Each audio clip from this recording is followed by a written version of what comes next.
সমস্ত দিনের শেষে শিশিরের শব্দের মতোই যেন সেই সন্ধ্যা নেমেছিল বুয়েন্স আয়ার্সের মনুমেন্টাল স্টেডিয়ামে।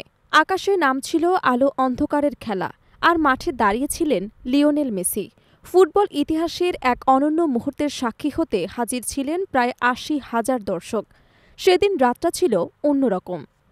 ভেনেজুয়েলার বিপক্ষে জোড়া গোল করে মেসি শুধু আর্জেন্টিনাকে ৩-০ গোলের দুর্দান্ত জয় উপহার দেননি, তিনি উপহার দিয়েছেন এক অমর স্মৃতি। বয়সের ভার, চোটের সংখ্যা আর ভবিষ্যতের অনিশ্চয়তার মাঝেও আবারও উজ্জ্বল হয়ে উঠেছিল সেই জাদুকরী আলো। জাতীয় সঙ্গীত চলার সময় সন্তানদের হাত ধরে মাঠে প্রবেশ করেন মেসি। সেই দৃশ্য স্টেডিয়াম জুড়ে আবেগের ঢেউ বয়ে যায়, চোখ ভিজে আসে সমর্থকদের, কেঁপে ওঠেন মেসিও। ম্যাচ শেষে দর্শকদের উদ্দেশ্যে হাত নেড়ে কৃতজ্ঞতা জানিয়েছিলেন তিনি। সেই মুহূর্তে কান্না, চিৎকার আর গান মিশে আকাশ ছুঁয়েছিল মনুমেন্টালে। সমর্থকদের অনেকেই জার্সি চেপে ধরে কাঁদছিলেন, যেন প্রার্থনা করছিলেন, আর কিছুদিন থেকে যাও লিও। ম্যাচ শেষে ইনস্টাগ্রামে মেসি লিখেছিলেন, একটি বিশেষ রাত যা এখনও আমাকে বাক্যহীন করে রেখেছে। সকলের ভালোবাসা আর সমর্থনের জন্য ধন্যবাদ।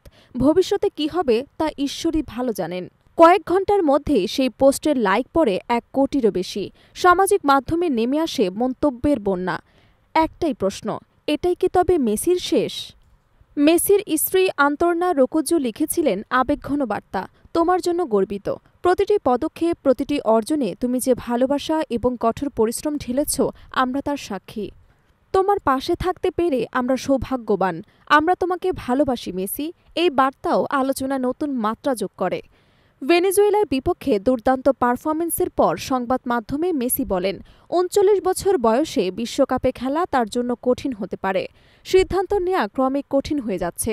তবে যোগ করেন, খেলার আনন্দ এবং শারীরিক সক্ষমতায় শেষ পর্যন্ত নির্ধারণ করবে তাকে মাঠে দেখা যাবে কিনা। যদিও কোনো আনুষ্ঠানিক ঘোষণা এখনও আসেনি, তবু সমর্থকদের অনেকেই মনে করছেন এই ম্যাচ হয়তো মেসির জাতীয় দলের জার্সিতে শেষ প্রতিযোগিতামূলক লড়াই। কারণ মেসি শুধু একজন ফুটবলার নন, তিনি এক প্রজন্মের স্বপ্ন, এক অদম্য অনুভূতির নাম। মনুমেন্টালের সেই রাত তাই শুধু একটি ফুটবল ম্যাচ ছিল না, এটি ছিল আবেগের উচ্ছ্বাস, ভালোবাসার অশ্রু আর ভবিষ্যতের অনিশ্চয়তার মিশেল। এখন প্রশ্ন একটাই, আরেকবার কি বিশ্বকাপের সবুজ ঘাসে দেখা যাবে লিওনেল মেসিকে, নাকি সেই রাতে ছিল তার নিঃশব্দ বিদায়ের সুর?